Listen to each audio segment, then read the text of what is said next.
You're listening to Exposure on Radio X. I'm John Kennedy, and that is The Cure with Alone. It's the opening song to the new album Songs of a Lost World, which came out recently, and I'm playing you the whole thing tonight with a little help from Robert Smith of The Cure, who's here with me. Hello, Robert. Hello. It's great to see you. Thanks so much for coming in. I mean, the first thing I need to say is that we have to thank you eternally, because I wouldn't be here, Radio X wouldn't be here without you. Basically, yes.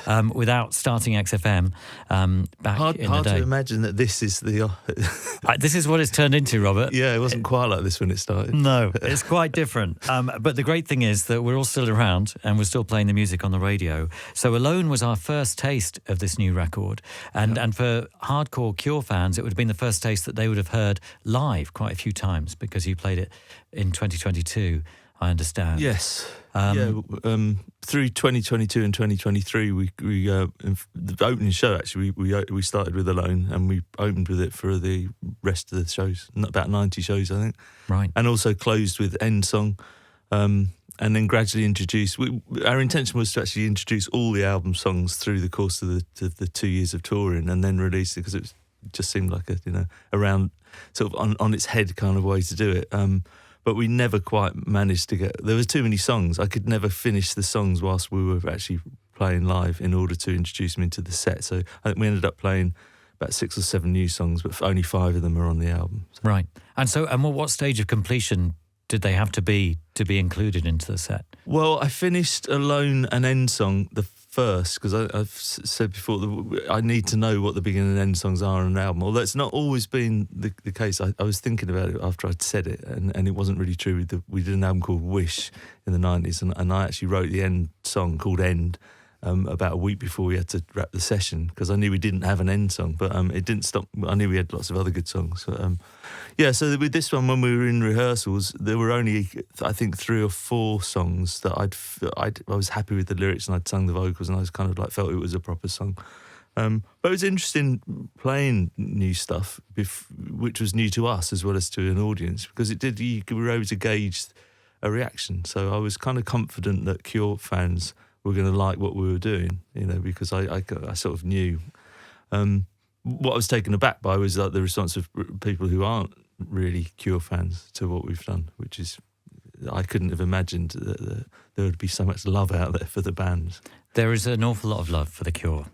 You should realise this. It's true. And Alone was really interesting, because it felt like a real stop what you're doing moment when it first emerged as a recording. And definitely when I first played it on the radio, I had a band in this studio with me, and we kind of all just shut up when I played it, because everybody wanted to hear this brand new track from The Cure. And I think it had that moment to kind of make time stand still for a few seconds. Yeah, it was funny playing it to people when I eventually had thought, like, this is done, it's mixed, and I got it back and it had been mastered. And I thought, okay, now I can play it to people. It sounds like I imagine it should.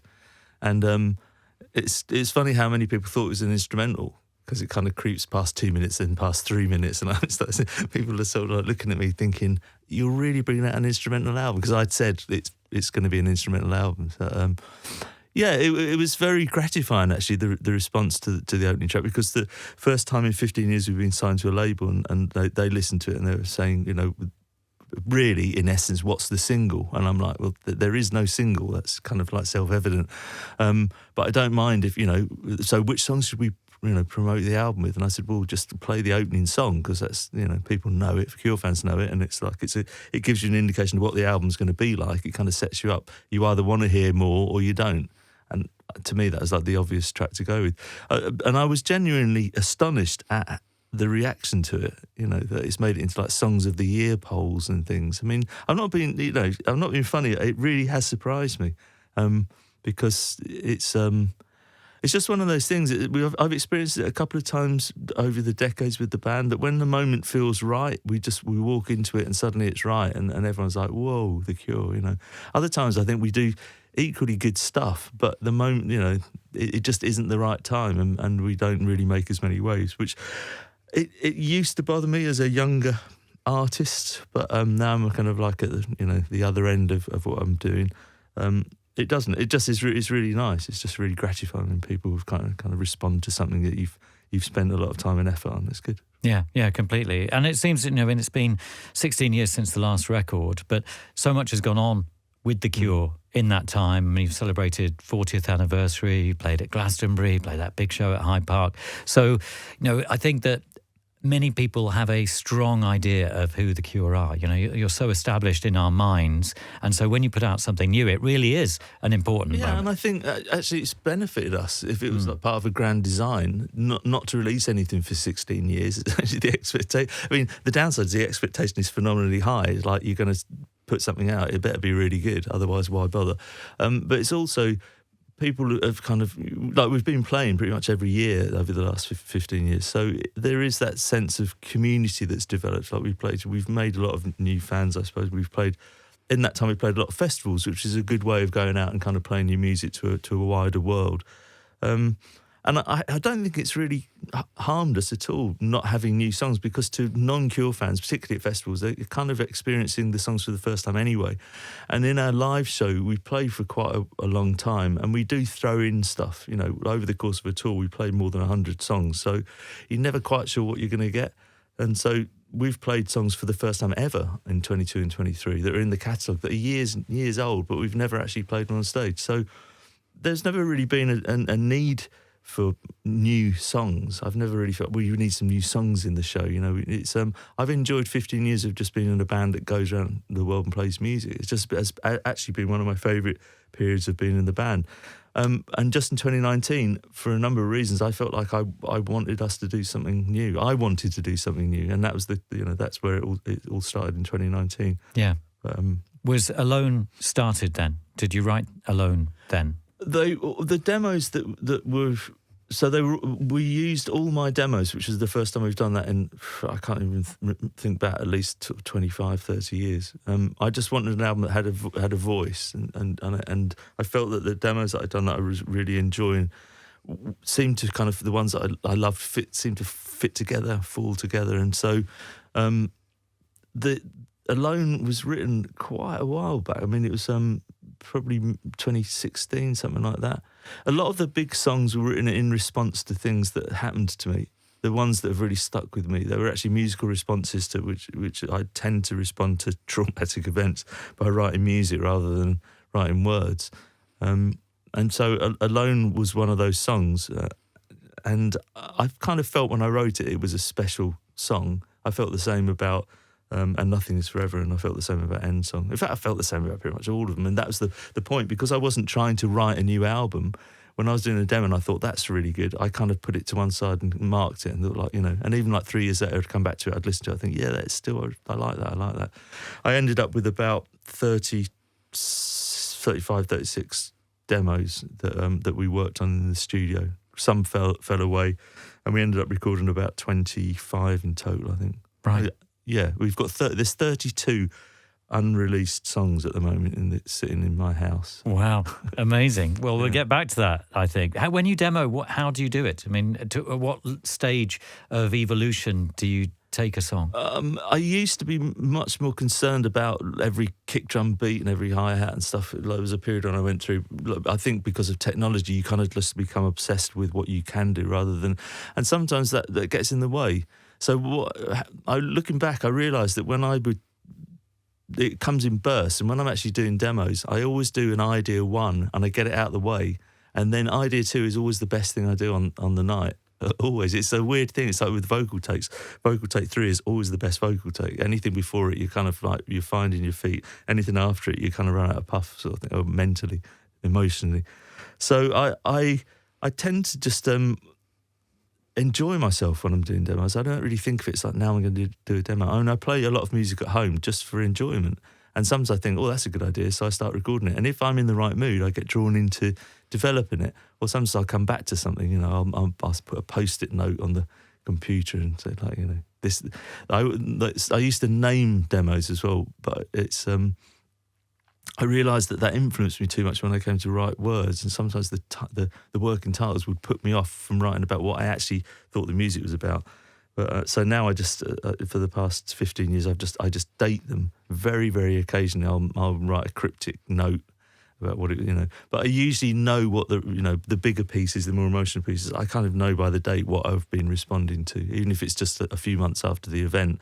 I know that's how I responded to something that happened. So. Yeah, and when you're laying down these demos, I mean, are you picking up the guitar? Is it on a keyboard? Are you putting any vocals, or is it just the music? I often extemporize, because usually by the time I reach the point where I want to sing, I've had a few drinks, and so I just sing, but it rarely makes sense or makes it onto anything final.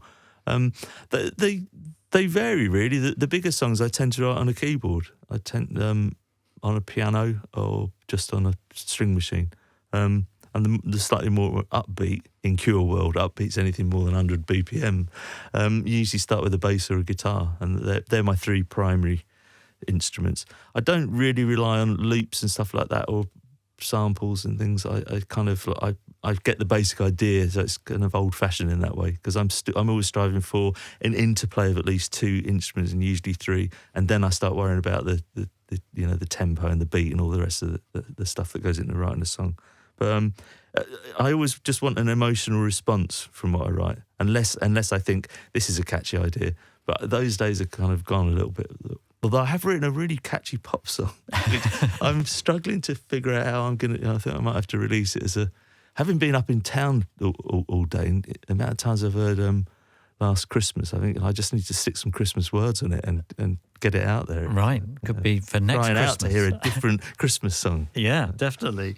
And when it comes to the words, I mean, I've read that there's a poem that's linked into Alone, Dregs by Ernest Dowson, yeah. and also on the inner sleeve of the album, there's a little quote from a John Keats poem as well. And are you somebody who's reading poetry all the time, Robert, or are these things that are just part of things that you've picked up along the way? Yeah, they are things that I picked up along the way. I have a book of I have a few books of just stuff that I stick things in or jot things down, and I just refer to them.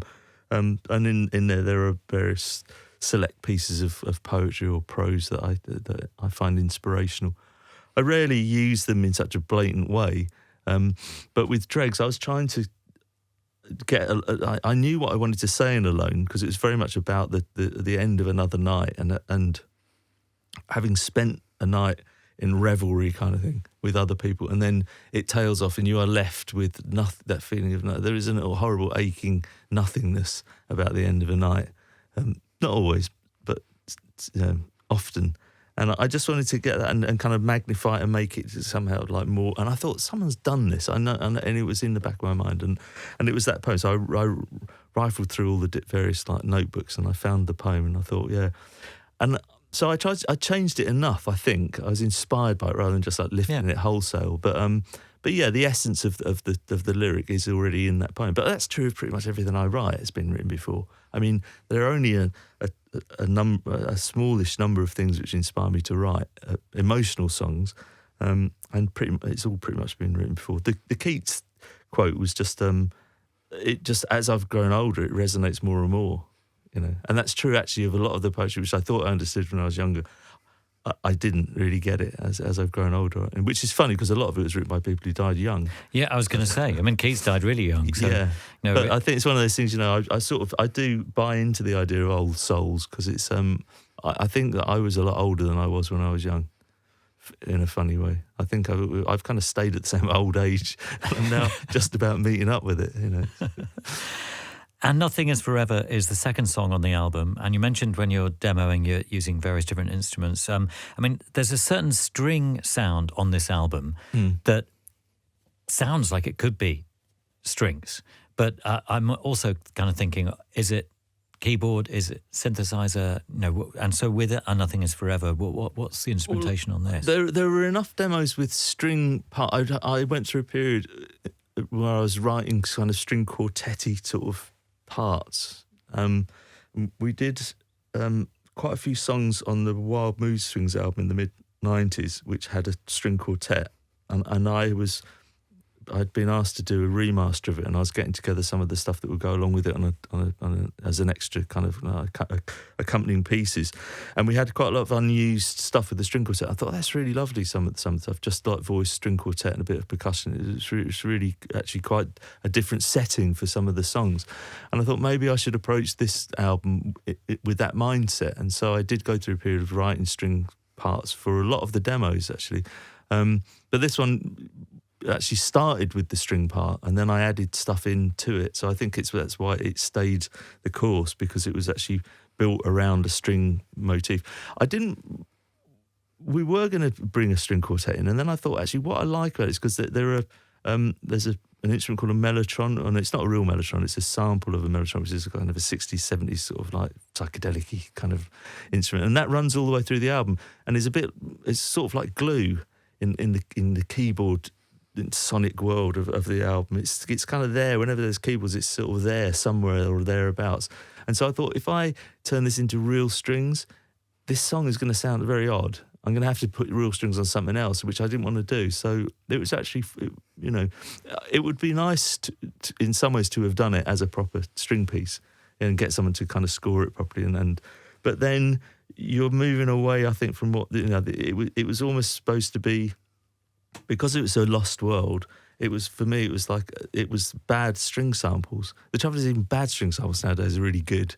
So I actually had to dig out some really old sort of 8-bit string samples and mix in with it, so it just sounds slightly not quite like real strings, because modern day sampling, it sounds exactly like the instrument. Yeah. I was just intrigued because, as I listened to the album more, the more I started to question my supposition that must be a string section, because it became apparent that no, it's not quite. If we'd recorded it with real strings, we would then have had to make it sound not quite like real strings. Right. So we just came at it from the other. It was a lot easier me doing it at home on a keyboard and then trying to make it sound just about real strings without making it real strings. But it's really effective, and there are so many layers to each track as well. There's so many different sound things going on that complement each other, but also build up this quite kind of deep picture. Yeah, I that's the part that I really enjoy the most about when we're developing songs, is trying to get things to work with each other, often on a almost an audible level.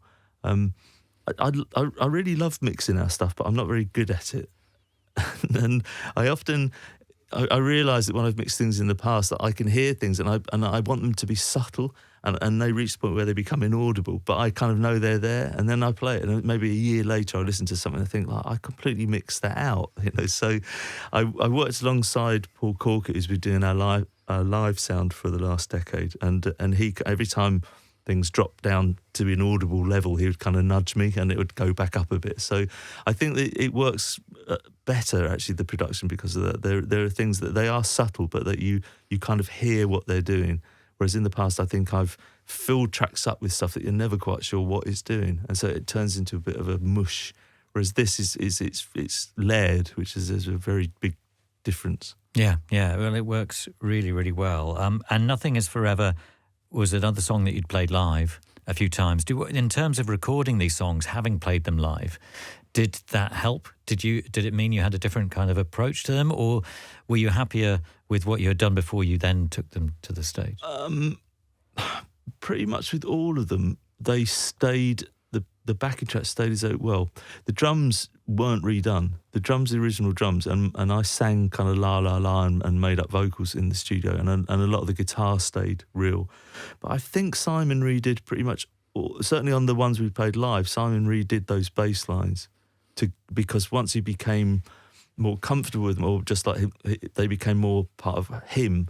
Once we played them on stage, we then re-recorded that. I think after the 2022 tour, I think me and him recorded. I'm trying to think, pretty much all of them actually. Mm. He just wanted to redo them all because he felt like he could do this song more justice. So it's a different. You don't often have that luxury. I mean, think about most albums are made, and that's it. That's the definitive version. And the first time you get a chance to play it, it's already there. It's out there, and people know what it's supposed to sound like. So this is a very weird way of working. In that, trying to actually record, in a way, record the album live before we released the studio version. But as it turned out, the vocals that I did in 2019, almost without exception, I kept. because although I felt I was better at singing them once I'd done them like night after night, I also realised I'd lost a certain just something, an indefinable something that when I was first singing them at home, I was kind of reaching inside myself to find something in the song, and performing in front of people, it's a slightly different thing. So I became better at it, and I lost that sort of naivety that the original recordings had. So I kept them. So it's kind of a weird mishmash actually. And then Reeves did his parts because he was in the studio obviously in 2019, but he also, once we started playing stuff live, he wanted to redo things because he discovered things about the songs that he hadn't, because we were only there for like 3 or 4 weeks. We were trying to finish more than 30 songs. There's not really a chance to explore too much. But when you're playing stuff night after night, you start to hear very subtle things, like timing things and just like in the way you phrase things and stuff that probably no one's ever going to notice. But if you have the opportunity to you think this is it for posterity, then obviously I say, yeah, let's do it again then. But yeah, the songs were constructed though in 2019 around Jason's drum sound, the sound of Rockville Studios in Wales, and it's a very, very particular sound, and the drums. And I spent most of the time with Jason getting the drum takes just exactly as they should be. So we spent an awful lot of time, I would say like probably 3/4 of the time we were there, we spent on the drums, because I thought whatever else changes, this is the sort of the heartbeat of the album. So that was the sound of the album, was actually the drum kit. So there was no question of re-recording the drums. Yeah, fascinating. And Nothing Is Forever Now, how do you see this song? Because it seems quite open to interpretation, this one. Yeah, it was... It's difficult because it's about someone who's very close to me, and I had promised them that I would... They knew that they were dying, and I'd promised them that I would be with them when they died, and I didn't for a number of reasons. None of them particularly good reasons, although out of my control. I wasn't able to physically be in the room when they died. I got there very shortly afterwards, and it really, really upset me. And it upset me enormously, actually, because not just because I hadn't kept my promise, but because I wasn't there. And the song was just an immediate response to that. The music, I wanted something that just like so it was a way of expressing rather than moaning up to people about it, because I felt that I would, anyway, it's complicated, but it was a response. So actually, the voice I'm singing in is that person's voice. They're singing it to me.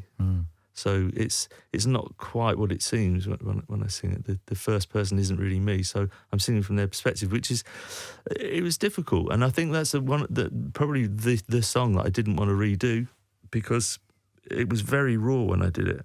And I thought, if I reinterpret this, I'm going to change, and I'm going to start overthinking it, and seeing how it could be, maybe more obvious. But I kind of like the ambiguity, and particularly when I was singing on stage, it was me singing to the audience, and it works live. It works because it's like I'm singing to you kind of thing. But actually, it's really someone singing to me. Yeah. Well, it really does work in those different ways. I mean, I think that it could easily be read as a love song, and it's so tender and intimate. Well, it's supposed to be a love song. Yeah, fantastic. We're going to hear it now. This is The Cure with And Nothing Is Forever on X-Posure Radio X. It is The Cure on X-Posure Radio X with A Fragile Thing. It's the third song on the new album, Songs of a Lost World, which is out now. Robert Smith is my guest tonight. I'm John Kennedy, and Robert is talking us through the whole of this album. So much to talk about. Already learned a load of stuff, Robert. And the bass sounds pretty amazing in this.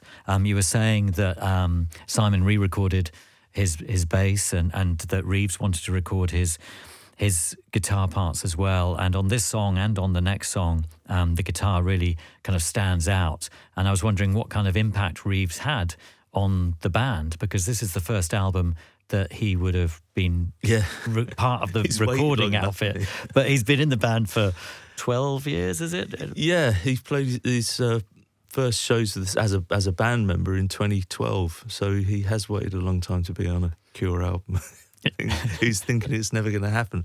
I mean, we've had guitarists through the history of the band, and Paul in particular, and Reeves. I'm trying to think, probably just those two really, who have been naturally gifted guitar players, and I've often had to, and certainly with Reeves, he wouldn't mind me saying that I kind of like pull him back from where he really wants to go. Although he worked for more than 10 years with Bowie and kind of went everywhere with him, wrote songs with him, and understands what goes into a song. He's under no illusions that in a band that has a singer, the singer's the most important instrument. There's no question. If they're not, then it's not a very good band. He's currently, I don't know whether he naturally steps back with his playing when the singer starts singing, but he's learned how to do it. But he can also, wail, and he can play stuff. I can say to him, "Can you play it like this?" Or he can, like I can mention someone, or I can take that song. He's got a really good musical, obviously, knowledge. So we reference things, and he'll instantly play me something, and it's like not often for purposes of anything other than just like pure entertainment. Our sound checks are really good fun because like we'll play country and western because he can play. He just starts at a lick, or he can play. You'll mention pretty much any song, any kind of like heavy metal song, and he'll instantly play you the entire song. Not a note perfectly. It's a bit weird actually a lot of the time. So I can't really play what I hear in my head a lot of the time, but which is a good thing because I wouldn't be as good a songwriter. I would be much more focused on like how to play guitar or keyboards. But yeah, I think that between the two of them, because Simon has got such a signature style, not just the way he plays and the way he looks, but like his sound is like although it's changed over the years. It used to be like when we first started with Simon, going right the way back to the beginning. It was a very, it was a precision bass. It was very chorused. It had a kind of like, there was an open quality to pretty much everything we did, and as a three-piece band, as a quartet. And it's kind of mutated a little bit. It's much more growly and a bit like he has actually. It's become a bit more southern and a bit more aggressive. But yeah, it's like it's at the heart of what we do, And I think there are only like 2 or 3 songs on the album, I think, where the bass kind of like really steps forward and is the dominant instrument. I think that Fragile Thing, the bass is key to the song. When we move further on, I think probably certainly Endsong at the end is another one, and Drone No Drone's another one. The bass really, and also I Can Never Say Goodbye. Actually, thinking about it, they're very much. Everything is kind of like swirling around that kind of bass drum thing, which is when that works, and particularly live, it's like it's the best thing, being in a band when that starts to click and you can just like kind of play along with it. It really is the best feeling. And when it works in the studio, it's really good. But like I say, I was much more focused on what Jason was doing. And in fact, me and Simon were taking it in turns to play the bass in the studios because I play very differently to him. So I'd be able to accent things for Jason to accent, and then Simon would play to Jason's accent. So it was it was that kind of thing. It was very much everyone was free to kind of like play what they wanted, pick up what they wanted, and just like do what they wanted. Because in my mind, I knew what I wanted. So it seemed pointless just like bullying everyone into playing how I wanted them to play, because I thought, well, they might play something that I haven't even thought of. So, and in fact, they did. But generally, like I give Simon this is basically what we want, and then he just he learns it, and then he starts to play it like Simon. So once he gets into that kind of mood, it's a key part of what The Cure is, really, Simon's bass playing. I've always thought we were very lucky to have someone who's not just visually, but also musically is sort of iconic, really. There's so many younger bass players and musicians sort of like Simon Gallup, and it's really, he's hard work sometimes, but he's worth it though.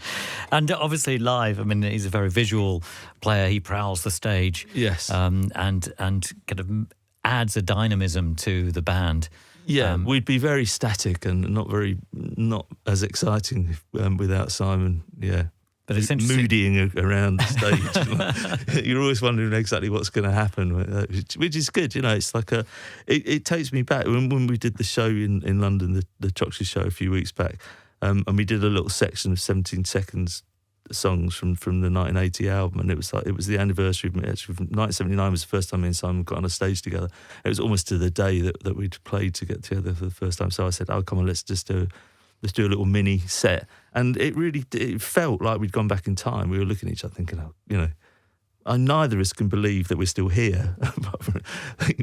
Neither of us can believe that we've survived, but also that we're still able to do it. You know, it was probably my best moment of the night, actually, that doing a forest.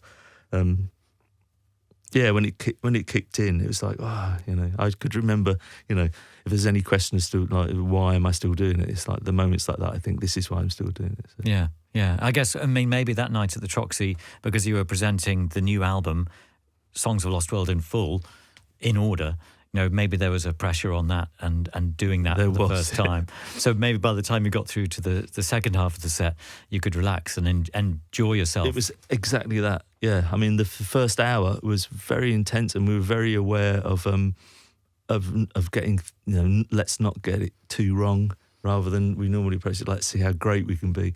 This is the first time we've played three of the songs in front of an audience, really, and also we had this global live stream going on, and that's, you know, if you make a mistake, it's quite, you know, there's a lot of people who are going to notice. You can't really like hide, and it's but yeah, what it did though is it brought everyone kind of like thinking, right, we've got 1 hour to get this right, and it felt very, very intense on stage at times. Most of the time it was enjoyable. A couple of times it wasn't. I mean, there were a couple of times when I was walking towards the mic thinking, I have no idea what the first line is, which is it's a horrible feeling. Normally I just make up, you know, but I thought, oh no, this is like we're launching the new album. I can't really make it up. But yeah, we had an intermission, which is, very unusual, and had a quick drink and then went back on, and it was almost like we were going to someone else's concert. The atmosphere was so totally different on stage. It was like we just completely, you know, just relaxed and enjoyed the. Although I enjoyed the first hour, I'm not sure that anyone else in the band did. Right. And yet you must be reasonably happy with it, because now you've released it as a live record. Yes. No, I thought, at the time, I was unsure, actually, because I was so focused on what I was doing. And normally I'm just I'm in the band, you know, and I listen. I know when it's a good show, and not just because of the way the audience reacts, but I kind of come off stage, I know when we've played really well, when we've performed a good show. I had no idea. And I got home about 6 a.m, and I watched the stream, and I've made notes about it. I mean, I can't even read the notes. I was so tired. And so I waited about a week, and then I revisited it, and I thought, actually, in most of this is really, really good, because there's something about, there is a kind of like an intensity about it, which does, it translates. So, yeah, I remixed it so it's more like how I hear us when I'm on stage. I just wanted a slightly different perspective. And when we were I'm not sure about releasing the whole show, because we filmed the whole show, but I'm not sure. But the album part of the show, the live album thing, was good. Yeah. The thing is, I wanted so it's a sort of like I think I've said it's like not a vanity project. It kind of is, because there was, you know, there's no clamour for it, because the free stream's still up and will stay up. But I thought, by reinterpreting it sonically, it would just add a different dimension to it, and doing it so that it benefits War Child. It allows me to get away with it, you know, because I can say like how you got to be pretty churlish to moan about it. You know, just don't bother buying it, don't listen to it, or buy it, listen to it, and enjoy it, because it is really good. Yeah, I think it's excellent. I think all the ideas are excellent. I think presenting the whole of the new album, playing it in order, in full, was fantastic. I watched the stream. It was brilliant. And then the second half of the show was brilliant as well, in a different kind of way. But as a fan, I love it when a band plays the whole of their new album, because it shows how much they believe in it, I think. And I think with this record, you really believe in it, and it really means an awful lot to you. And I think that really came across in the performance. Yeah, we've done it a few times down the years. I'm trying to think. The first, we did a thing called Reflections, which was the first 3 albums. We did that in 2011, and we got Lowell back in for the third album, for the Faith album part of the show. We did a Disintegration thing where we did the album and B-sides and stuff. So I'm trying to think. I think the first person I saw do it, and probably maybe even was the first person to do it, although that's probably unlikely. But it was Bowie at his Meltdown show. He curated the Meltdown Festival on the South Bank. So it would be about 90-something. I'm not quite sure. or maybe 2001 or something. I don't know. He did the Low album, and it was absolutely brilliant. I mean, it was just like one of my best ever shows that I've been. I mean, I've seen him, a few times, but it was so different. And I thought that's such a great idea. So we did it. Yeah. But we might have done, we did it with Trilogy, didn't we? We did it in 2002. Actually, what am I talking about? We were the first people. No, I think I saw him. It might have been 2002 that he did it. It might have given me the idea. I'm not reluctant to say that he gave me the idea. Yeah. So we did Pornography, Disintegration and Blood Flowers, didn't we? We played all 3 albums in a row with 2 intermissions, and that was really good fun. Actually, that was because it was Blood Flowers had just come out in 2000, and I wanted to kind of like hammer home the idea that this was, the 3 albums belonged together. I'm not sure that I was trying to bang a round peg into a square hole, but I felt Pornography I turned 21, and Disintegration I turned 30, and Blood Flowers I turned 40. I felt in my own mind there was a connection thematically, and also like and the content of the songs was but with hindsight, it's a bit of a stretch. The show worked really well though. It's one of the things I'm most proud of that we did is that Trilogy film that we made. I think it's a testament to that lineup of the band that we pulled it off. Yeah. I think it's great the way that you keep reassessing in a way, taking stock, reassessing, moving forward, but looking back and thinking, we could kind of revisit that, reappraise it. It usually comes out of the because I've always insist on being the person that oversees the remastering of the catalogue. So as each one comes out, I sort of think, are there any opportunities to revitalise this particular, not to sell it, but actually just to rather reinterpret or just like to see it from a slightly different angle, present it in a different way. So as each year goes by, every year's an anniversary of something, obviously. But some are more anniversary than others. So Before I play Warsong, what can you tell us about A Fragile Thing? What do you think about the song? A Fragile Thing was really, it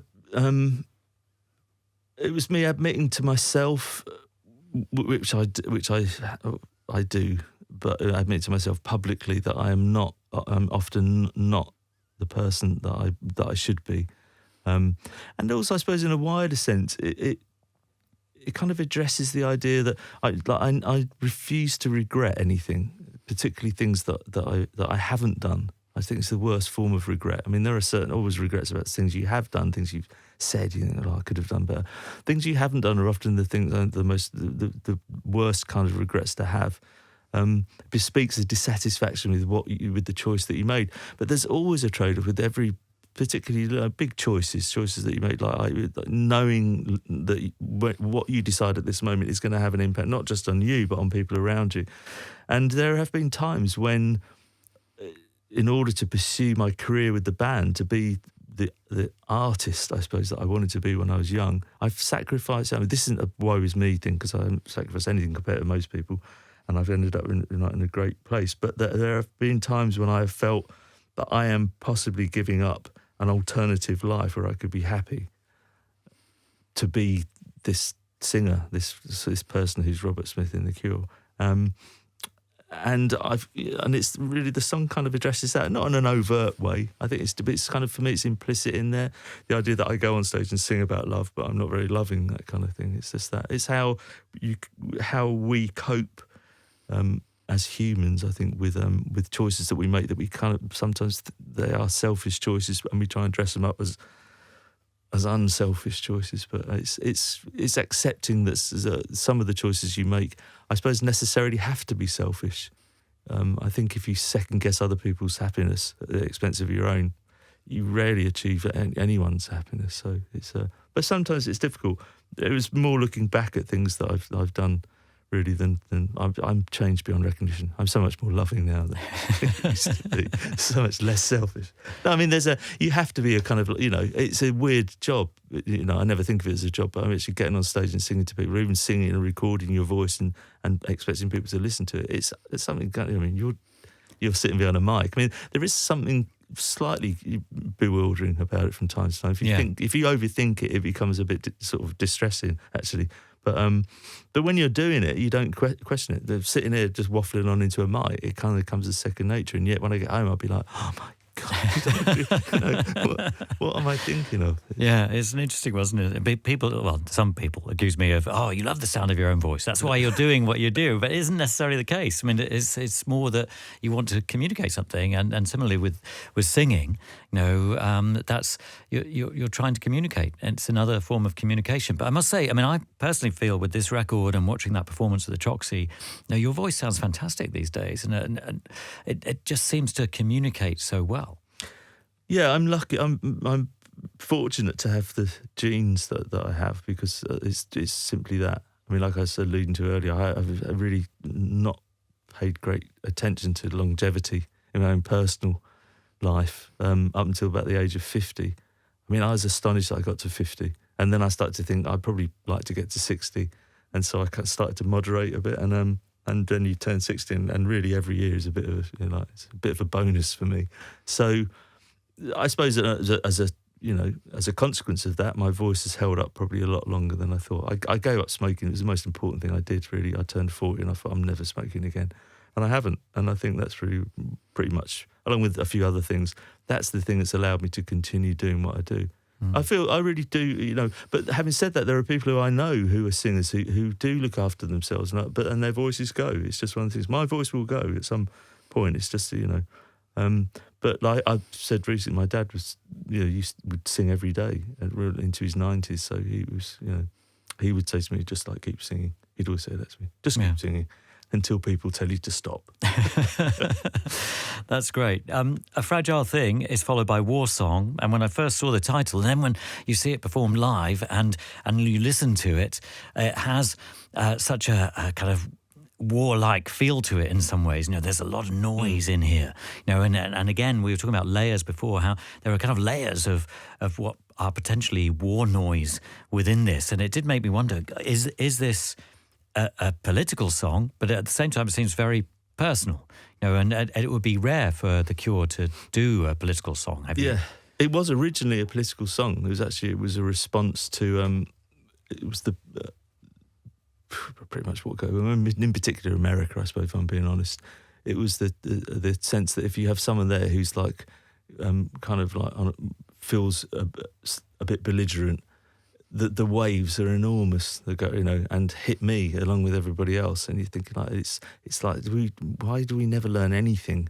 You have to keep. So another consequence of growing old is like you start to live through the same things, because I think back to like the 60s and becoming aware of the nuclear threat and stuff, and into the 70s, it seemed very, very distant. Actually, it's like a lot's made of it now, and I don't think for an average person going to school there wasn't none of this sort of like duck and cover, whatever it used to be. I mean, it really wasn't there. You just kind of from time to time you're aware that perhaps your parents were a little bit more serious at dinner than they'd otherwise been. We're talking about stuff that you've realised was actually quite serious stuff.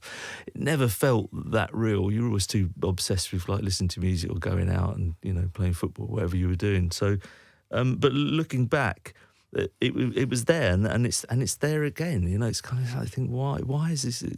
This inherent desire, particularly in males, just to fight. It really is. I mean, we haven't evolved very far. I suppose because I do look up at the sky a lot. My sense of my time scales are very odd. I realise that I don't think in human time scales. This isn't meant to sound like mystical. I just don't. I think of things changing and evolving over millions of years. I can't actually grasp what it means, to be honest. But how we've evolved, let's say over a million years, from barely upright. I don't think we've gone very far, It doesn't seem to be. It frustrates me beyond measure. Actually, just the how we don't learn from mistakes. But then every generation makes the same mistakes and thinks that they're all new. And I suppose as you grow older, you see the different generations come out and you think, so my generation did the same. I mean, I feel awful that a lot of what's wrong with the world is down to my generation and how little that we've, you only become aware of it too late, it feels like. But now it's kind of in your face, this sort of like the idea of the strong man and stuff arising. It's like we're it's almost 100 years on and we're reliving history. And it's like I think we're reaching one of those moments in history where you're thinking, oh, it's getting a bit serious again. And Warsong was just one thing like, why can no one, I mean, of course, millions and billions of people can see it, but very few people can do anything about it. It's a handful of people, all the same people, just with different names, just like deciding that this is the important thing and we're now going to fight about this, And then they'll send another, countless thousands to their deaths for something that they, it's horrible. It's a horrible subject. And I thought, so originally it was a long song and I wrote all this sort of stuff it was kind of referenced the Russian Revolution at one point. It was a very, very wordy song, bit of a rant. And then I played it to someone, they're like, you can't be serious. It's like you're like a deranged history teacher. And so I abandoned that idea, reduced the song down to basically just like, I think 4 verses and a couple of like weird choruses and turned it into a one-on-one, my often constant bewilderment at how you managed to fall out with people that were like, and you can't think, why are you falling out with them? It still happens. And that can very easily turn into, great animosity, people that you feel misunderstood or someone that feels that you've misunderstood and that escalates. And I think, God, it's like, it happens in my own life. And I then see how easily it can happen in a wider world. The difference being, obviously, that if I fall out with someone, it doesn't have monumental consequences for the rest of humanity. But I kept the title Warsong because I thought it was a good counterpoint to Love Song, and I thought it was a kind of like a sly nod at disintegration, I suppose. Yeah. Yeah, but it clearly works in different ways, and I think definitely in terms of the sonic landscape that you created, you retained that element of war and noise and maelstrom. Yeah, well, because like the what's the Hendrix song, Machine Gun, where he goes, there's some live versions of that where he sort of like he does bombs and screaming and stuff, and it's like, and I was saying to Reese, come on, let's channel that energy and let's create something. I'm not sure you can, because I mean that's the things that I'm going to like, things like that happen. They're culturally important moments. I mean, this is just it's in a little bit of a vacuum, and like you say, the Cure are not really a political band. Individually, we're politicised, but as a band, I've always shied away from dragging the other members of the band into places perhaps where they don't want to go. And also, I'm not, like I've also said quite a few times, I'm not really the person I'm not really a mouthpiece. I'm not the right, I don't mind singing, but I don't feel comfortable telling people what they should or shouldn't be doing. I'd rather like lead by example rather than tell people what they're doing is wrong. But it's increasingly difficult though. But yeah, the song was just a kind of a cry for like, for sense. It will go unheeded. Yeah. Well, we can feel the frustration, I think. I mean, that, and in, as a listeners, we can help vent our own frustration through hearing you vent your frustration through the music of this, I think. And it's interesting you mentioned Machine Gun by Jimi Hendrix to Reeves, because I thought of Eddie Hazel from Funkadelic when I was listening to this. No, because like that. On some of that kind of maggot brain type stuff where he kind of goes off on one. It's very exciting, and Reeves obviously can channel anything. Yes, I suppose that it's that feeling of and it is particularly, it's aimed at the male of the species. I don't think, when I think of the female of the species, I don't think of war and fighting and stuff. But you grow up as a male in society. I mean, and it's like, it's like it's always been there. It's always there, that kind of sense of pecking order and and bullying and the rest of it. And it's like you're either one or the other, or being on part of the in crowd or the out crowd. It's just that it's part of it, and it's that part of it which I think, like, why can't we ever move beyond that? It's always there in every level of society, and whatever environment you end up in, it's always there. There's some undercurrent of it, and it does eventually have it does drive me to distraction sometimes. So I'm often, I'll walk into a room, and the people are expecting me, and I am expected to almost to play a part in that social environment, and then it's a microcosm of like how the world works, and there'll be certain people fulfilling a certain function, and you think like, God, it's like, this is so wrong. a lot of the time, and so those frustrations and tensions that build up are unleashed generally in violence. You know, people with a violent nature lash out, and you think like you can often sympathise with people that do, because you think you can see why they're lashing out, but you think like, but really, it's not ever the way to resolve anything. Although history shows us that it's the only way to resolve anything, because like entire, you know, empires arise and fall entirely on the back of violence. You know, then very, very few velvet revolutions have happened in history. So it's just there. It's part of who we are, and it's a part of who we are that I really, it really does nag at me, because I think like a lot of the time you're thinking like, how can you save the world? And then you think, is it worth saving? You know, I mean, in my darker moments, I sort of think, God, you know, but it's really unfair, because like I said right at the start of this rant, it's a handful of men that really, you know, fuck everything up. If I could just get them all in a room. And lock the door. Well, we get to vent our frustration. Just stay in the room with them. Right, Talk them down. Right, okay. Brilliant. But we can vent our frustration or feel your feelings through this track, I think. This is The Cure with Warsong on Radio X. You're listening to Exposure on Radio X. I'm John Kennedy, and that is The Cure with Nodrone. It's the 5th song on the new album, Songs of a Lost World. I'm playing the whole thing tonight with Robert Smith from The Cure, talking me through it track by track. So what can you tell us about Nodrone? It's a strange thing actually doing this. It's the first time I've really gone to this in depth about the album, apart from like when I'm doing it and I'm at home and I'm trying, you know, and even then I don't really explain to myself, because I kind of know what I'm writing. So Drone's a good example of me writing a song from various perspectives. So I kind of know what I want to say in the song, and I try it from different perspectives to see which one feels right with the music and which one I feel best about singing. And I often will project onto a stage, and I think like, but hopefully I'll sing this to people. So I always think, what's the best way of communicating this, you know, this idea or set of ideas? And with Drone, it was triggered initially, like the title and just the idea of the song, by my experience, my first experience of a drone flying over where I was and hovering and obviously filming, and I felt so vulnerable in a bit, just I'm not threatened, but just like there's nothing I could do about it. And I thought, this is really, you know, was at that moment was symptomatic of all I hate about the modern world. I thought, like, whoever's doing that, it's like they shouldn't be doing it.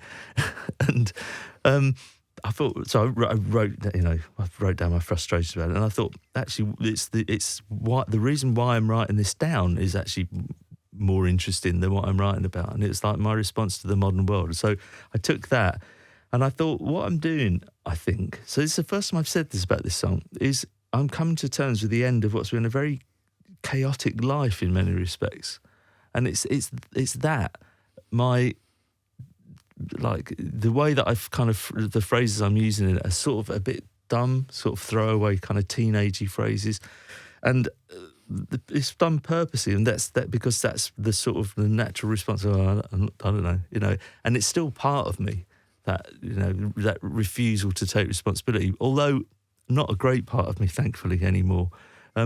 It's you need that, I think, when you're young. In order to get things done, you can't, you know, otherwise you wouldn't get anything done. If you thought about what you were doing, you would be paralysed, you know, because it's the whole point, risk-taking, everything else, and lacking in responsibility. It's wonderful. You can't do it when you get old, but people do, and it's a horrible trait. And it was me trying to figure out how I'm, I don't know, really coming to terms with being old, I suppose. Or growing older. I still don't think I'm old, but just getting older, and I don't really I mean, I don't know. Do you think that's a theme across the whole of the record? It is, but this one's different because it's like staring down the barrel of the same one gun. It's the only one on the album, I think, where I'm feeling a bit sorry. I allowed myself to feel a bit sorry for myself. I was very, very aware when I was writing these words, and like, I was going to sing, like, I didn't want to come across as somebody who's like, you know, in their 60s, sort of, you know. I wanted it to be much more about the passing of time and how little time I personally have left and how I'm enjoying that time, how I'm going to use it. So I wanted there to be a sense of, you know, the fact that I'm part of a creative process is enough for me. But obviously, I wanted to communicate that to other people. Spend your time wisely. You know, there isn't however much time you think you've got, you probably haven't got as much as you think. And seeing people, you know, and experiencing people who are close to me dying around me, it drives it home. It no longer becomes something that's just you sort of like half think about. It's very, very real. And I was just aware of a lot of loose ends, I think. And this song is kind of just like a nod towards that. And it's thinking, oh, like, I don't really want to just like fade into this, you know. I mean, you often don't get a choice how you end things. I've always thought that we'll do it this way, we'll do it that way. And in that sense, I've got a very weird sort of mentality. I think that things will stay as they are as long as I want them to be. It's a kind of, it is quite a demented way of but it's worked so far, thankfully. But obviously it won't at some point. It will all come undone. And it's really my lack of reflection, I think. And this song was an attempt for me to actually think, like, am I still this character that's sort of like, well, I don't know, I'm not sure. No, it wasn't me. I didn't, you know, you can't blame me for that. I think I still do that. And it's actually quite stupid, really, when I do. So it suited the song. I didn't think this song would get on the album, actually. It was a very late addition to the running order, because I think it gave a much needed. There's not a lightness in it, because it is actually quite a heavy song, but it's got an energy to it, and it's kind of like it steps away from everything else on the album. But I think it's needed, because when it wasn't on the running order, things just got darker and darker and darker, and I thought, no, I need something in there which is a response to like the other side of growing older, which is, you know, reappraising, like you said earlier, and in a positive way of thinking like, well, I still do have the time to make this better, you know. So. Yeah. I think it's really interesting because there are so many subjects raised within the album, but also as an artist who has managed to continue making music and continue to create over a long period of time, it's important that you reflect the different eras that you move into. Because if you were still writing as a late teenager or something, then, you know, even though you were an old soul in a young body, you know, it might fall apart. A younger body. But you know what I mean? Sometimes it doesn't work if people continue singing songs about. Yeah, although I think I write the same songs over and over and over again. It's just different ways of writing them. I mean, there are only a limited number of subjects which inspire me to write words, which is why we haven't made an album for 15 years. I just refuse. I mean, in deference to my younger self, my younger punk self, I thought I'm not going to be that older artist who just does this because that's what they do. That is, like, to me, it's the worst of all worlds. So I need, you know, it sounds kind of like pompous in a way, but you need to have something to say in order to say it. Otherwise, what's the point? So, yeah, I mean, a lot of it is it's self-reflective. An awful lot of the idea of writing a song is kind of like you have to buy into it. It's another thing where if you overthink it, you stop. You think, well, how dare I, you know, think that what I'm thinking is important enough to broadcast it to other people.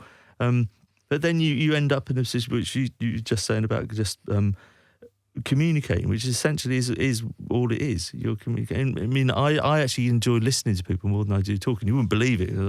I haven't done an interview. Well, I'm kind of forcing you to talk a lot. I really don't talk a lot. You know, in my normal life, whatever that is, I'm not known for being a voluble character. If I start talking, people are like, oh, you know. So I don't, you know, I don't stand in the corner quiet. But I'm not I don't dominate conversations. I don't walk into a room and start bellowing, you know. So it's it doesn't really come very naturally to me. I have to almost forget myself in order to develop an ego big enough to do what I do, which is a strange kind of paradox. But I sort of think it's not, you know, coming to terms with what I do within the band is often me remembering that people project an awful lot of themselves onto a band like The Cure and to someone, a singer like me. And I don't mind that, actually. Because I've done it and I do it as well with other artists. And I think it's all part and parcel of, like, it's the give and take of you know, when you fall in love with another artist, you kind of like, you feel like you want them to be something. Sometimes artists will let you down and you think, oh, but, you know, it can lead into sort of a sense of entitlement, which I think is really difficult to cope with as the artist. If you have fans who think like, we need more. And always remembering that I am a fan as well. You know, I'm not being an artist. It doesn't mean I don't go to shows. I mean, I buy a lot of music. I listen to a lot of music. It's like I consume what other people do. It's just believing that what you have to say is worth saying, and sometimes I have to kind of like put myself to one side and think, actually, this, you know, I've experienced enough to feel that I can actually value my opinions on certain things. And I certainly know enough about this self-reflective stuff, because you spend enough time outside in the dark, and yeah. It's important, though. I mean, in some ways, you could say that you're lucky because you have this vehicle to try and channel emotion and try and channel, you know, issues. Yeah, I'm huge. I would be in prison if I didn't have this. Yeah.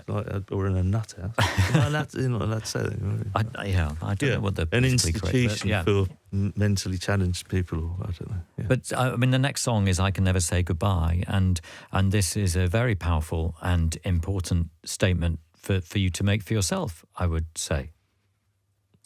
Yes. Yeah, I shouldn't say it about that. It's not because of like the common prevailing mood of like that you're not supposed to say certain things, but actually I don't think they exist anymore, do they? No. Mrs. Thatcher got rid of them. It's care in the community. Yeah, I'd be cared for in the community. That's what I meant to say.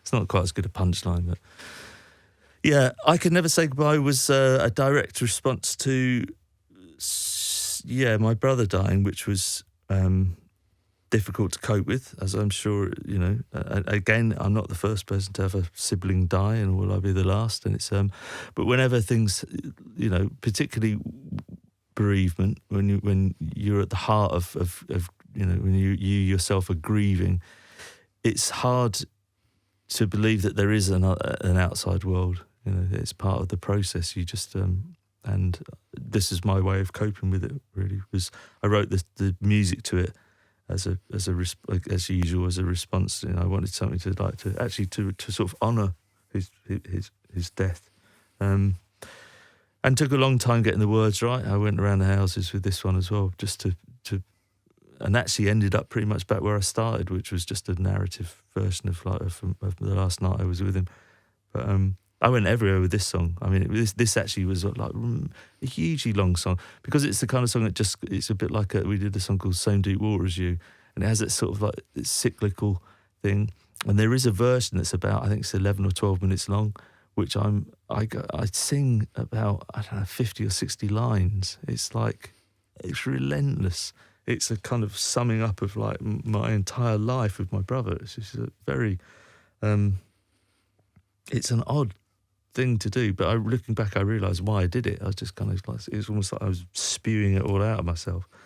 Thankfully, I didn't, you know, wasn't on tour, so it could have ended up on on the internet. But yeah, I distilled it back down and thought, like, you know, it was far too personal. And also I was reluctant to kind of turn something which, as you emerge out of the other side of your grief, you there's always a concern, I think, that you're going to somehow demean it by using it as something, you know, so you can present it to people, wrap it up, and like, here's me sad because my brother died. And but this was the one song that actually benefited enormously from me.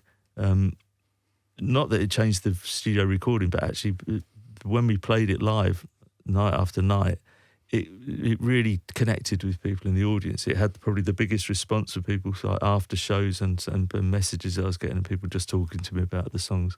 This was the song that people picked up on, because our audience, although it's refreshed constantly, and like it's a far younger audience than we should have.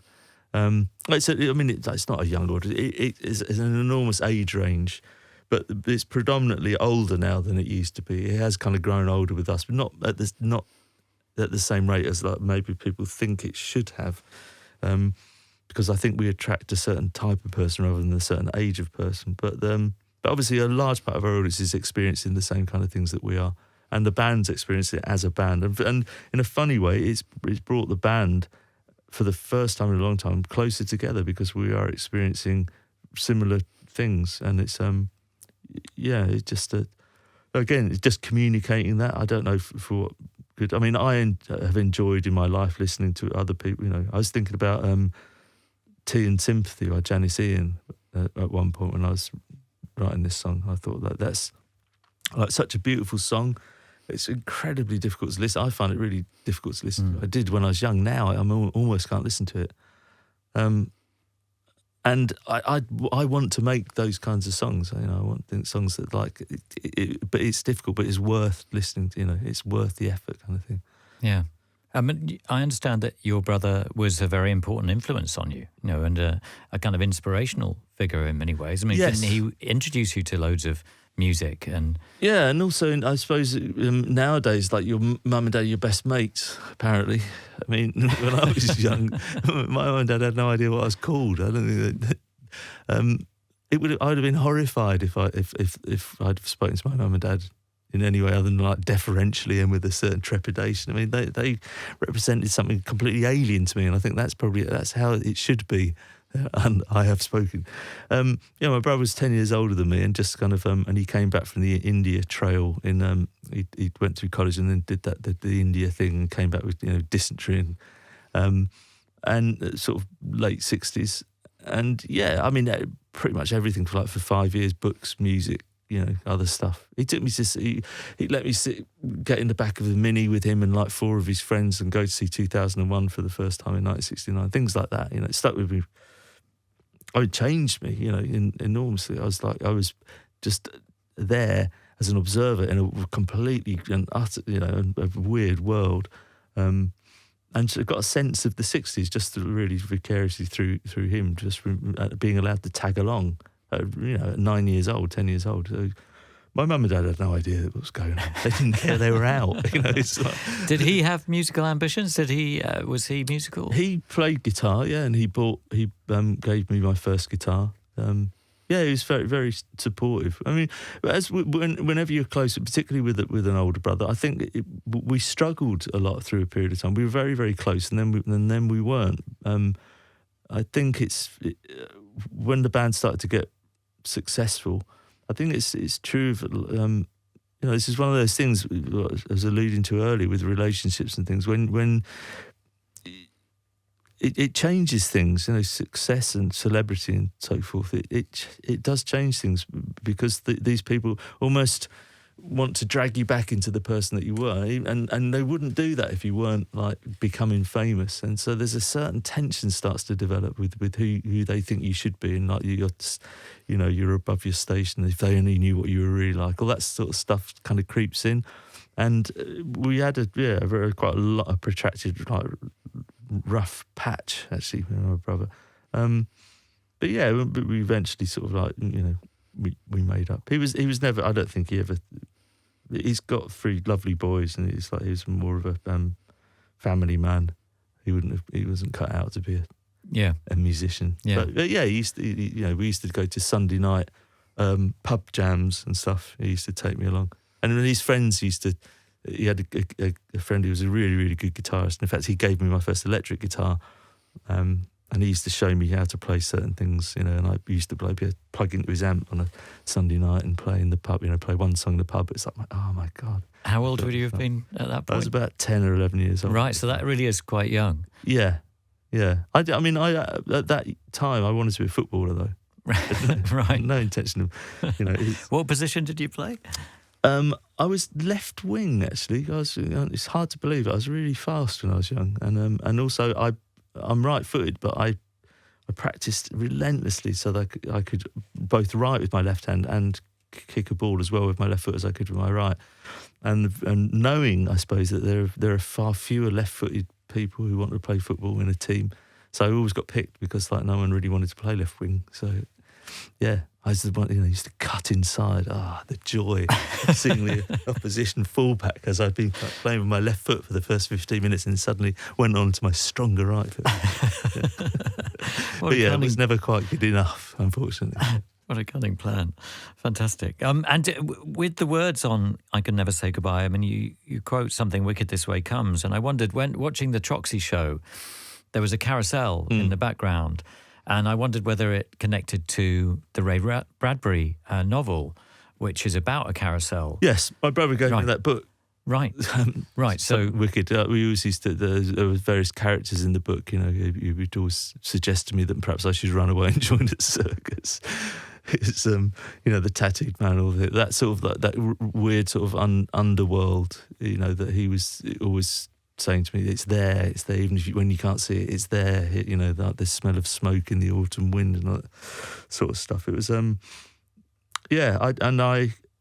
I loved the book, actually, and I got invited to one of I do have a regret of something that I didn't do, which is I got invited to lunch with Ray Bradbury when we were on tour, and Amazing. I didn't get up in time. I missed the lunch, Wow. He had the courtesy and the generosity of spirit to actually give me a signed first edition of Something Wicked. But, it was a touchstone, and the carousel on stage and the title. And singing it in, sorry, not the title, singing it in the song. They're all like, they're just allusions to. My brother gave me the idea that I could do whatever I wanted. It's like, my dad was also very supportive, but far more traditional. He wanted me to finish my education and then be in a band if that's what I still wanted to do. And I used to, initially try and get him to see that isn't how the world works. You can't come out the other end of university and then decide to be in a band. You do it, or you don't do it. And my brother took my side, and I think it was him actually like also cajoling my dad, because I think otherwise that would have been a problem, because they let me stay at home whilst I got it out of my system. I never got it out of my system. Right. Because the band used to rehearse in the back room or something? I think that maybe with hindsight, my dad thought that the sooner we fail, the sooner he gets me back to, the idea of a formal education. So, they used to let us rehearse in the garage, and then there was a little extension on the side of the house, which we migrated to. We could never rehearse more than 45 minutes at a time, because the neighbours would always call the police. Yeah. As soon as the drum started, we'd have a clock, and we'd know that we'd from any time from 45 minutes onwards, there was going to be a knock on the front door, and my mum would answer, she'd say yes, and there'd be like two police in there, like, we've had complaints.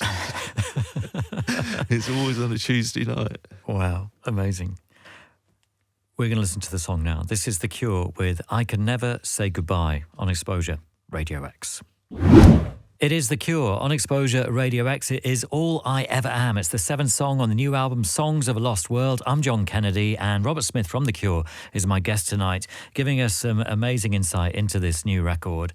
We're 7 songs in. And there's only 8 songs on the album, but you alluded to the fact that there are another 32 songs that you recorded in 2019, was it?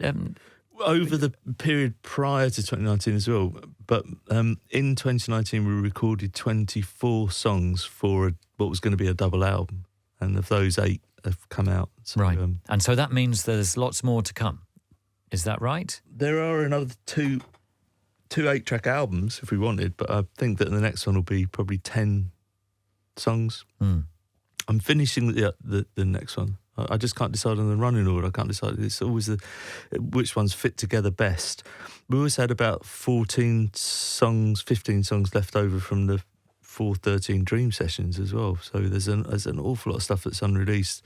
And I never thought I'd bother kind of revisiting it, but actually with the way this album has been received, I don't think maybe it's the right time for me just to go back over stuff and get it out there, like finish singing stuff and finish mixing it. But the companion piece to Songs of a Lost World, which will be out hopefully before next summer, is what I'm currently finishing. I just need to mix it. It's so it's not as dark in some ways, although it actually has it certainly has the saddest song of all of them on it. It has a couple of songs that we were playing live, which didn't make it onto Songs of a Lost World. And it has some completely new stuff that no one's ever heard. So, but it's probably more varied, I think, than... Although Songs of the Lost World is more varied than I'm just going through it now. I just realised that it is actually... I still have it in my mind. The same as with Disintegration. I have this sort of idea of what the album is until I think about it. And then it actually isn't that album because it's got other songs on it. And I think probably the same with this one. I have a sort of reductive way of thinking about what I've done, and I think I'm already suffering from that with this album because it is more varied than I imagined it would be. In my head, I think I'm referring back to the album that I thought it would be rather than the album that it is, and I think the songs that we left off will be on the next one, and that in turn will probably it will benefit it because it was going to be a much more energetic kind of album. There's a lot more energy in the tracks. There's slightly more up tempo and stuff, but actually there's 3 songs on it which are slower than pretty much anything on this album. So I don't know. It may well end up being heavier than this one. I don't know at the moment. Lyrically, it's a very, very long way from being an upbeat album, the next one. But it doesn't have as much. It has one song of grief on it, which didn't make it onto this album, which is a very, very old song, which we've been playing for a long, long time, called It Can Never Be the Same. And I think that this next album will have that song on it, because I think it's about time that it got... We've played this, there's so many versions of it. It used to be called Christmas Without You when I first wrote it. It was about my mum dying. But it's mutated over the years and actually has actually turned into a really powerful live song. So we recorded that, and I think that that'll probably make it on. Another song called A Boy I Never Knew, we've redone that. I think that will probably make it on. That's a sad song, but in a completely different way. That's me singing about a boy that died 1 million years ago. About the death of humanity before it started, I think, or something like that. All I Ever Am, in a way, is an exploration of the sense of self and who are we. Yeah, I read quite a lot actually about about consciousness in particular. I've always been intrigued by. I remember reading about how consciousness can emerge, as emergence became a buzzword quite a long time ago, and as to what point. It's arisen again because of artificial intelligence and general artificial intelligence, and whether, when the internet will actually become alive or become a sentient kind of like thinking thing rather than just a passive way of communicating. All that stuff, and it's just like so that sense of consciousness and like what it is and how it's a deep subject. It's not really to be put into a song. It's far too difficult. But I thought as an adjunct to that, the idea of persistence of consciousness through time was always like intrigued me as to at what point I think I am who I am. When I refer to myself, when anyone refers to themselves in the first person, who are they actually referring to? Really, it's like because everyone has different personas. It's not really so much about that, about you, how you put on different faces and with different people. There's nothing wrong with that, I don't think. I think it's just natural. It's human nature. But I think your sense of self is it's a difficult subject because it's like, for God's sake, go away and think about it. Don't turn it into a song. But I think everyone must think about it to some degree, because it's like it's pretty much at the heart of everything. It's how you respond to people. It's how you value things, like your sense of right and wrong, your whole moral code. It's like it's all tied up with who you are, and it's like, so at what point you become that person, and whether you stay as that person, whether you and of course you change through time, but you still have this sort of like hankering, or this nagging sense that there is an essence of you somewhere, like this sort of kernel of meanness. It doesn't bear much scrutiny, though. It's like one of those things. It's trying to kind of like hold on to sand. It's a really frustrating thing to think about too much. So I don't think about it too much. So I thought I'd try and write a song about it, which gave me that sense of past and future, and put me right in the middle of like. So the song is very much like a song of two halves, past and future. In fact, when we did it at Troxy, we had. No one would have noticed this, but we had all the lights coming from the left-hand side, which represents the past, and the first half of the song, and all the lights coming from the right-hand side for the second half. So watch out for it when you see and then at the end, all the lights are like central, because that's what I was thinking, like the past and future coalesce into this one moment. This is me like singing the last words, and which is now. And I thought, yeah, I need, can I get away with this? Can I do it? I think I did get away with that, actually, because I think I managed to make it poetic enough for it to bear scrutiny, which was the whole point. If it's too obvious, or like you kind of like know what the song's about, it doesn't work. So even I'm not sure if like when I read it through, I have to read it through 2 or 3 times to think like, does it make sense? And I'm still not sure that it does make sense. But I think you know what I mean in the song. So it's the most important thing. Could you say it also has the past and the future of The Cure in it, in a way? All I Ever Am. Because it as a recording... The first half of the song would be a lot longer than the second half. It wouldn't really work musically. But it sounds quite a live recording, I think, that the way it sounds. But at the same time, there are elements little motifs that you could say touch on aspects of past recordings in some way. I think the whole album has that, though. I think that it is quite sort of self-referential, not in a dumb way. But I think there are things that we do that I think we do really well, and I love them when we do them. And there are certain sounds, We used an old sample on every single one of the songs in some way or other. So the Drowning Man, the song we did called The Drowning Man in 1981, it's got a sample which goes, and that's on one of the songs. I can't remember what it's on. Right. We called it, it's on Alone, because I called it Birds. So it's when he goes, and the birds, and he goes across from left to right. It's so there are nods all the way through the album to like the history of the band. But I think this is more just about really when you position yourself in the now and you genuinely are in that, which is for me a rare but enjoyable experience, and is what I love most, I think, about performing, because I am completely in the moment when I'm on stage. And I don't think about anything else other than what I'm doing at that moment. It's really liberating because I spend an awful lot of my life thinking about the past or the future, as again I'm sure most people do.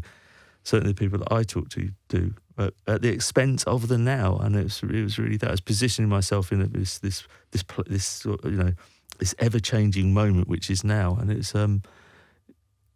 trying to get the sense of like that what you've done was never quite enough, and what you're going to do is never quite enough, but it doesn't matter, it's that. And I suppose alluding to the idea of like of what makes us who we are at any given moment, and is there such a thing as is there just all these things? Is there just one of you? It's like not that there's other me's running around, God forbid, but that my response to something. Sometimes really banal situations or events is determined entirely by how much sleep I've had. I think, how can that be possible? I should, how can I not be more constant than that? How can I be so fickle as to so all that stuff? And it's just, so it's not really like interesting because it's me. I think it's interesting for us as humans to kind of like to mull over that from time to time, because if you don't think about this stuff, if you just, all you think about is like bread, circuses and football, it's dismal. So from time to time, I think you have to take the time to take a deep breath and sort of like, I don't think you ever really come to a conclusion about it, but I think just the very fact that you think about it makes you enjoy life more. I often find I emerge from these reveries and am determined to enjoy myself more than I have done up to that point. So yeah, and yet you write a song called Endsong, which I think might have frightened some people when they saw it in the sets. Yeah. They're probably thinking, no, what, is this going to be the final Cure song? What? We don't need that. We want more. But it closes the record, and it's quite an epic track. And it's interesting that you were saying how, in many ways, the whole record and you as a band, tap into your past while also thinking about the future. And this song kind of reminds me of like the 10-minute live version of Faith that I used to love, which was like the B-side of Charlotte sometimes, or something like that. And there's always been this aspect to what the Cure do. I honestly think that whenever we do something, whether it be a show or an album, that how it ends is the last thing we'll ever do. I really, really believe that. It's not just something I say. The others will laugh if they hear this, because I still say it. When we go on stage, I say, this is the last show we will ever do. And I figure that one of them is going to be the last show. How the hell do I know if I'm going to see tomorrow? And it's the same with, so calling it Endsong, it could be the last. I might not make it home tonight. I'm always aware that there will become a point when what we do, that will be the last thing we do. So it's not in a sort of a maudlin way or a melodramatic way. I just think, well, I wanted this album to end with a really powerful statement of what the album was about, which was the passing of time and how much I had changed or not changed in the which was really, it was kind of a 50-year period. I picked 1969 because the working title of the album, it was 50 years from the moon landing, and we were in the studio in 2019, and I recognised that it was an enormous part of my life, the moon landing. It represented the future, and it led me to believe that in this world, that was essentially, it's when I went to see 2001, as I said earlier. And to me, that was, I was going to be talking to Hal whilst on the way to Jupiter. In my 9-year-old mind or 10-year-old mind, that's what I was going to be doing. And I wanted to kind of try and have that sense of scale for the Endsong. I wanted it to be the biggest, most dramatic Cure song that we'd ever done, which is a pretty tall order because we've done some big dramatic songs. But once I'd got that, at home, I'd got the bass line working with the keyboard chords. I knew, honestly, we could just play that for an hour. It's so much fun to play on stage. You could really just keep going and keep going and keep going. I'm sure there will come a point where we just do that just to see what happens. And it's one of those songs that it's like With Faith. You just want to, you don't want it to stop, actually, weirdly enough, it being called Endsong. Actually, but allowing all the music to build, and then drop me in as a very kind of small, lonely voice. That was, I think, it's the key to it's the key to the album, really. It's just those 4 lines, kind of like what the album's about, I suppose. Yeah. Could have dispensed with it, or just brought out an EP, but a 10-inch single. It does tap into the various different themes of the album in terms of aging and talking of time, but also, you mentioned the moon, and you're an astronomer. You're somebody who gazes at the sky. You were saying how you're always looking at the sky. Yeah. And you were acknowledging that 50th anniversary of the moon landings, and it's just really interesting how you tie those things together. That the moon is a word that you mention in a few of the songs. Yes, I'm always referring to the moon. I think the moon's become emblematic, not just for me, but through history. Again, going back right to the start of the conversation about poetry and stuff, the moon is always emblematic usually of the other. It's used in various ways, but for me, it always represented possibility. It was like, I used to, and still do, I look at the moon, and the strangest thing about looking at the moon is that if you look at it and you continue to look at it, you disembody, and you become aware that you're actually on a planet moving through space. It's like if you spend long enough just standing there looking at the moon, it's an incredible feeling of you can lose yourself completely. It's one of my favourite moments when that happens. You just suddenly you let go, and it's like so as I was saying earlier, so my sense of space, quite literally, and time is slightly, it's been changed by that, and that all goes back to that one night looking up at the moon with my family and kind of trying to imagine what it would be like to walk on the moon. It was a big deal. Still is, really. Which is the depressing part about it. It's 50 years later, 55 years later, it's still an unreachable goal. There'll be rich people going to the moon for holidays and stuff. It wasn't really the world that I thought that I'd grow up into. It's all gone a bit. Yeah, it hasn't really turned out to be the world that I thought it could be when I was a younger person, which is, I suppose that imbues the album with a certain, choices made. It's like other choices that have been made, and that have, the world has kind of had obviously like an infinite number of paths it could have followed, and we seem to have gone down a pretty awful path. I don't know. Robert, this has been absolutely fascinating. It's been brilliant to have you here. Thank you so much. Thank you so much for your time. Thank you for being so forthcoming. So we've got, hopefully, a new record to look forward to in 2025. Are there more live dates? It sounds like obviously you're going to be busy working on this new record. But yeah, I think if I manage to get this one done and released when I want it to, then I would imagine we'll have another launch show, and then from that point on we'll be playing live shows.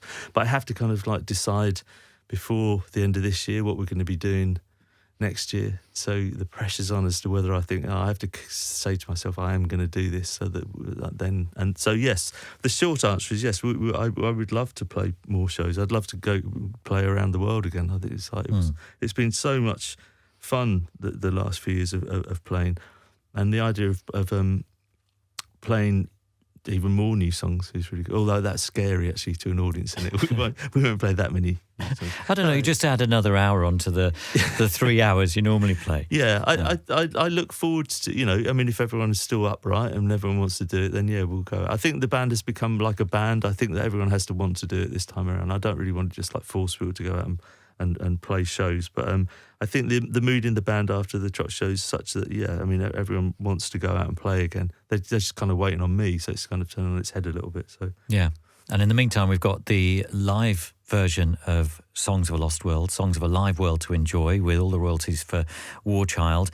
The stream will continue to be up there for people to enjoy. Yes. Yeah, I don't see until such time as we decide to do a surround mix of it or something and re-edit it. If we do that, then I suppose the live stream will come down and be replaced by something else that looks a bit more polished. But yeah, there's no reason to take it down. It's just it was an event. I think probably one of the most gratifying parts of doing the whole thing was me insisting on it being a free stream. It almost became more important than what it was a stream of, the fact that it was free, Yeah. I suppose in part of me is always trying to prove, that not everything has to be monetized, that you can do things for free, you reap the benefits in different ways. Goodwill is hard to buy, and like giving people a free stream around the world, it gets you an awful lot of goodwill. And I'd love it if more people did it, it's... Not having adverts on everything is a joy as well. Yeah, I very, don't subscribe very to true. anything, so I'm plagued by goddamn adverts. Robert, thanks again.